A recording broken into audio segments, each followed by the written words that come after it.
global platform now that Caitlin will have coming into the professional ranks. So it's really a great time to be in basketball. Caitlin Clark is clearly a catalyst for a business that was, and let's be honest, Caitlin to some degree financially saved the WNBA. It was hemorrhaging money for years. To build, you have to scale, and ultimately expansion had always been on my list.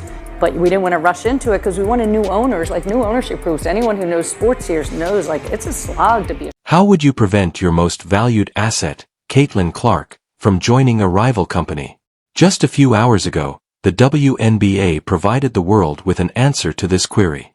The world is in a frenzy over Caitlin Clark, whose name is linked to basketball greatness. Caitlin. Hey, what's up, Caitlin? Caitlin. Hey, Caitlin. When Clark was chosen by the WNBA, it was anticipated that she would take the league to previously unheard of heights due to her remarkable range and strong competition. The Indiana Fever have chosen University of Iowa student Caitlin Clark. According to recent rumors, Clark may decide to leave the WNBA and travel to Europe in order to pursue the rich contracts that await her.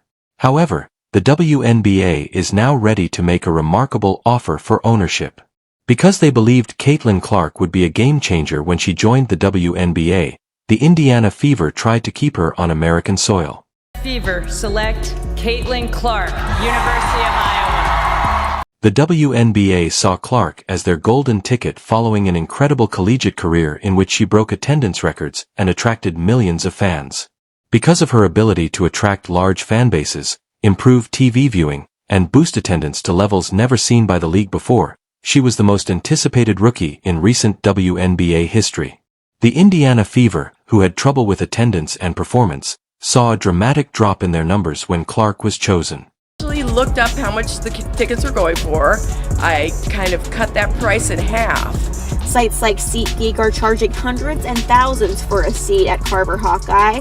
She says the attention for the sport has grown a lot in the 15 years she's been a super. Many thought she could completely change the company on her own. As a result, the notion that she was able to win admirers throughout her time in college wasn't merely conjectural. During her first season in the league, Clark's games were must-see events, resulting in some of the most viewed women's basketball games in history and an almost fourfold increase in Indiana Fever attendance. This contributed to one of the WNBA's best seasons in terms of TV viewership. Are going to be over 200,000 higher than the next highest total attendance in league history. Clarkonomics. Caitlin Clark was more than just a WNBA player. She was a shining example of the future. And it's getting bigger, it's getting louder, and it's a very fun environment. But far more thrilling than her WNBA debut. Clark is clearly a catalyst for a business that was, and let's be honest, Caitlin to some degree financially saved the WNBA. It was hemorrhaging money. Caitlin Clark was the one. European teams are also striving for financial stability with enticing promises. Prominent WNBA players, including as Diana Tassai and Breanna Stewart, have publicly stated that playing in Europe gives them greater financial and competitive opportunities. The economy's stability. There's that 4-year period where you need to grow as a person, but then the NIL comes into play. Oh, we keep walking right back in. Something the WNBA was unable to match. When Clark realized these opportunities, she started thinking about relocating her skills across the Atlantic because of the obvious price difference. Players may increase their earning potential by accepting contracts from European clubs that exceed what the WNBA currently offers. Europe offers Caitlin Clark not only the opportunity to protect her financial future, but also the opportunity to compete internationally and earn a steady income with numerous exceptional European teams that are rumored to pay millions, given the true ownership stake and the potential loss of Caitlin Clark to Europe. Clark had to decide between playing in the WNBA domestically for less money or relocating to Europe to make more money. The WNBA offered Clark a share in the Indiana Fever, a first for women's athletics. Clark's significance to the league's future ownership was recognized by this audacious move. Stakes are typically only open to seasoned athletes nearing the end of their careers or those pursuing major business ventures. For example, it is uncommon for Michael Jordan to own the Charlotte Hornets at such a young age, but it shows how much the WNBA appreciates Clark and recognizes her potential to influence women's basketball in the future. Clark is viewed as a long-term investment by the league and the Fever's ownership group. If she stays, she will participate in the team's financial decisions and play for the Fever. Due to an increase in television rights deals, WNBA sponsorships, global fan interaction, and the general growing popularity of sports teams' long-term strategy and development have grown in value over the past 5 years. In sports like the NFL, NBA, and European football, this rise is especially noticeable. Over the past 5 years, NFL franchise valuations have increased by over 40%. In the MLB, NHL, and other sports, including the WNBA, franchise values have skyrocketed. The WNBA is rapidly becoming the league with the greatest potential for expansion with this season's focus. The Indiana Fever's worth has grown by more than 40% this year alone to over $90 million, primarily as a result of CC's entrance and the new television agreement. While MLB has grown by 42%, the NHL has grown by over 50%. NBA has seen record-breaking numbers this season in viewership, ticket sales, merch sales, and just overall. That's probably just the start. Because of her ownership stake, she will be able to amass long-term wealth and position herself to become the first female basketball player to reach $1 billion. By entering Impact Elite, which is exclusive to Serena Williams, she would become the first female athlete to become the greatest of all time in her sport and amass a net worth of hundreds of millions of dollars. Throughout her time in college, Clark has always pursued hobbies outside of basketball. She talked on expanding the sport and having an influence off the court. Which is up 400% to 40%. Between ticket sales, which is up 93% to 16%. Between regular game viewership, which is up 180% to 20%. What Caitlin Clark has done is grown the WNBA exponentially. No one offers me that in the Bice game, but I wish the stakes were higher in the WNBA. With her ownership share, she can actually alter a team's management, which might affect both the Fever and the WNBA overall. They see Clark as a revolutionary who can elevate the league's current status.